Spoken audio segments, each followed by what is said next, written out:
Assalamualaikum warahmatullahi wabarakatuh. Alhamdulillah kita dapat melaksanakan kegiatan seperti biasanya. Saya mendoakan pada mereka yang sedang sakit semoga cepat sembuh. Adapun edukasi kita melalui media sosial ini yaitu 10 sebab pengguguran dosa. Jadi dosa ini dapat gugur apabila kita melaksanakan kegiatan-kegiatan yang akan kita bahas. Ketahuilah, wahai saudaraku, bahwa sesungguhnya dosa adalah sumber dari segala malapetaka. Jadi sumber malapetaka. Sebagai manusia, kita tak luput dari salah, sehingga malapetaka di dunia maupun di akhirat. Jadi nanti di akhirat kita akan mempertanggungjawabkan dosa tersebut. Untuk supaya bisa dosa kita dapat terampuni, mari kita, di mana Allah berfirman ya dalam Quran surat Asy-Syura ayat 30, dan musibah apapun yang menimpa kamu adalah disebabkan oleh perbuatan tanganmu sendiri, dan Allah memaafkan banyak dari kesalahan-kesalahanmu. Jadi di sini Allah pemaaf ya. Ada di dalam surat Quran Asy-Syura ayat 30, yaitu tentang dari kesalahan-kesalahan kita. Kebajikan yaitu di Quran surat An-Nisa juga 79, di mana kebajikan apapun yang kamu peroleh, jadi kebajikan apapun yang kamu peroleh dari sisi Allah, jadi dari sisi Allah, dan keburukan apapun yang menimpamu itu dari kesalahan dirimu sendiri. Kami mengutusmu Muhammad, jadi Muhammad diutus oleh Allah. Jadi bahwa Rasulullah Muhammad adalah utusan Allah untuk menjadikan rasul kepada seluruh manusia, dan cukuplah Allah yang menjadi saksi. Jadi tentang kerasulan itu Allah yang menjadi saksi. Maka ketahuilah bahwa karena dosa pula lah yang menyebabkan bahwa karena dosa. Jadi karena dosa pula lah yang menyebabkan Nabi Adam. Jadi Nabi Adam ini berdosa karena kita sumbernya dari sorga ya. Karena Nabi Adam melaksanakan dosa beserta Hawa, maka dikeluarkan dari sorga. Jadi dikeluarkan dari sorga. Oleh sebab itu kita akan menerima dosa ya, karena sumber kita ini adalah dari Nabi Adam.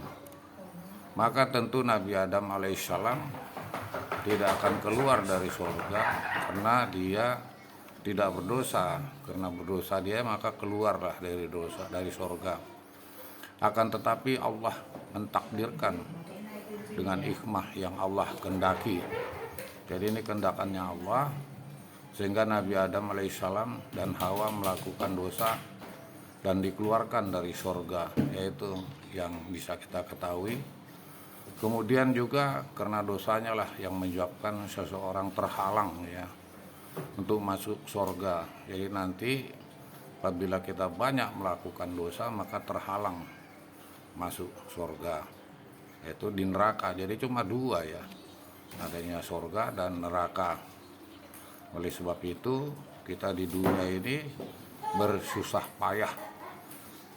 payah, tidak ada istirahatnya. Nanti apabila kita sudah meninggal dunia baru beristirahat. Kemudian juga karena dosanya lah yang menyebabkan seseorang terhalang untuk masuk surga di kemudian hari. Dan seseorang tidak akan bisa masuk surga kecuali dosa-dosanya telah dibersihkan terlebih dahulu, sehingga ditimbang seluruh amalannya. Jadi kalau sudah ditimbang seluruh amalannya, apakah dia ke surga atau ke neraka. Dan amalan buruknya yang dikerjakan atau dosa-dosanya jauh lebih banyak, jadi lebih banyak dosanya, maka ke neraka dia. Ini Al-Quran surat Al-Qariyah 8-11. Dan adapun yang ringan timbangannya atau kebaikannya, maka tempat kembalinya adalah neraka. Karena timbangannya lebih berat ke neraka, amalnya sedikit. Ini bunyinya suratnya. Dan kami akan, maksudnya, dan ketahuilah, kami akan menempatkannya di neraka, yaitu api yang sangat panas. Jadi neraka itu terkenal dengan api yang sangat panas. Jadi tubuh manusia ini menjadi baranya nanti. Seseorang muslim yang bertauhid, kita bertauhid bahwa Tuhan itu hanya satu ya. Namun melakukan perbuatan dosa, kelak dia akan masuk surga. Jadi kalau dia merasakan tetap Allah itu satu, arwah pengampun, seseorang muslim yang bertauhid kepada Allah namun melakukan perbuatan dosa, kelak dia akan masuk surga selama tidak melakukan kesyirikan. Jadi kalau dia hanya melakukan satu Tuhan saja, tidak ada Tuhan lagi kecuali syirik ya, tertolak itu masuk surga. Akan tetapi terlebih dahulu di neraka, jadi memang tetap melalui neraka ya. Terlebih dahulu di neraka Jahanam sampai waktu yang telah ditentukan oleh Allah Subhanahu wa taala. Tentuan untuk membersihkan dosa-dosanya. Jadi sesudah dibersihkan dosa-dosanya melalui neraka, baru dia ke surga. Dosanya. Jadi jika dosanya sudah bersih, maka barulah dikeluarkan dari neraka. Jadi yang berdosa itu akan melalui neraka dulu. Dia sudah bersih, baru dia dikeluarkan. Semua itu terjadi karena surga menempatkan mereka. Tidak akan dosa-dosanya oleh seseorang itu masih memiliki dosa. Jadi yang masuk ke surga itu sudah tidak ada lagi dosanya. Oleh karenanya penting bagi kita untuk mengenal perkara-perkara apa saja yang bisa menggugurkan dosa-dosa. Jadi dosa-dosa itu bisa gugur apabila kita melaksanakan, kelak Allah akan menghapus dosa-dosa kita dan telah berguguran, dan Allah pun memasukkan kita ke surga.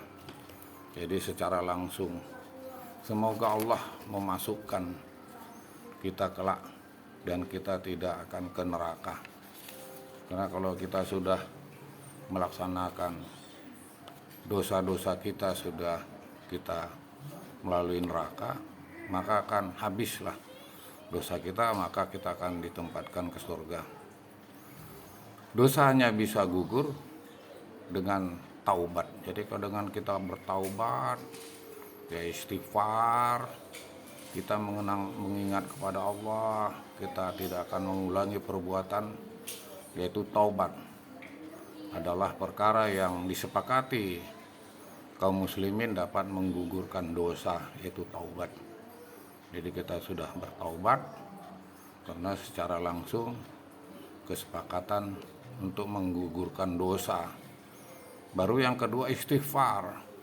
Jadi istighfar kita, astagfirullahaladzim, kita istighfar, la ilaha illallah, subhanallah, alhamdulillah, la ilaha illallah, itu beristighfar, di mana bahasa Arab berasal dari kata yang berarti meminta maghfirah, pengampunan atau perlindungan.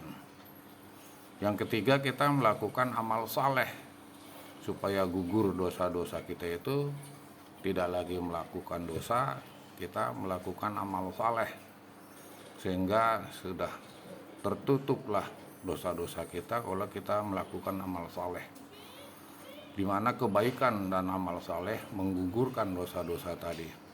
Kalau kita sudah melakukan amal saleh, patuh melaksanakan perintah Allah, taat melaksanakan 5 waktu, bagi pria itu tetap melaksanakan sholat di masjid, sholat berjamaah. Jadi amal-amal saleh, melaksanakan perintahnya, puasanya, melaksanakan zakat. Jadi ini melaksanakan amal-amal saleh, sehingga kita terhapus daripada dosa. Yang keempat yaitu kita mendapatkan doa, ya. Setiap kaum muslimin itu berjamaah, dia melaksanakan pengampunan kaum muslimin dan muslimat. Nah, ini gugurlah dosa-dosa kita apabila kita melaksanakan pengampunan. Jadi pengampunan itu dapat gugur dengan taubat itu tadi, istighfar itu tadi, amal saleh itu tadi, atau doa-doa kaum mukminin, doa-doa orang muslim. Yang kelima yaitu orang-orang yang beramal saleh untuk setelah dia meninggal dunia. Jadi orang-orang yang beramal saleh sesudah meninggal dunia, mereka berdoa, jadi gugurlah dosa-dosa kita. Jadi dosa-dosa orang beramal saleh, imam, kita punya ustaz. Jadi ini untuk pengampunan daripada dosa-dosa yang bisa dapat kita gugurkan di dunia. Yang keenam, kita akan mendapatkan syafaatnya, yaitu janji Allah. Syafaat Allah, Nabi Rasulullah, kita meminta kepada Allah. Jadi kita yang mengaku muslim, yang bersyahadat, akan mendapatkan syafaat, sehingga kita tidak lagi berlama-lama di neraka. Karena dunia akhirat itu sangat lama, ya. Satu hari 1000, 1 hari di dunia 1000 terbalik, ya.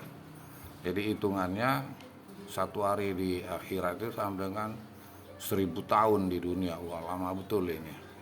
Jadi oleh sebab itu kita berlama-lama nanti di surga karena kita mendapatkan syafaat dari Rasulullah.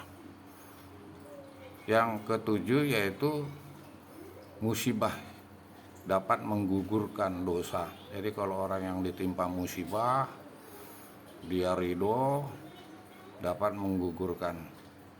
Apakah itu dia sakit, dengan ikhlas dijalaninya akan gugur dosa-dosanya. Jadi dosa kita itu akan berkurang. Kenapa? Mendapatkan musibah dapat menggugurkan dosa. Jadi musibah tsunami, musibah longsor, mereka yang korban itu akan mendapatkan pengampunan.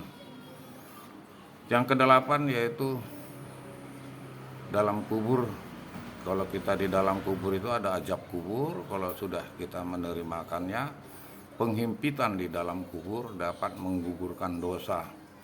Jadi penghimpitan di dalam kubur. Jadi mereka-mereka yang sampai sekarang itu di alam kubur karena belum kiamat, sehingga mereka nanti begitu trompet bunyi, begitu dunia kiamat, mereka sudah terhimpit, sudah menjalani alam kubur, sudah merasakan azab kubur.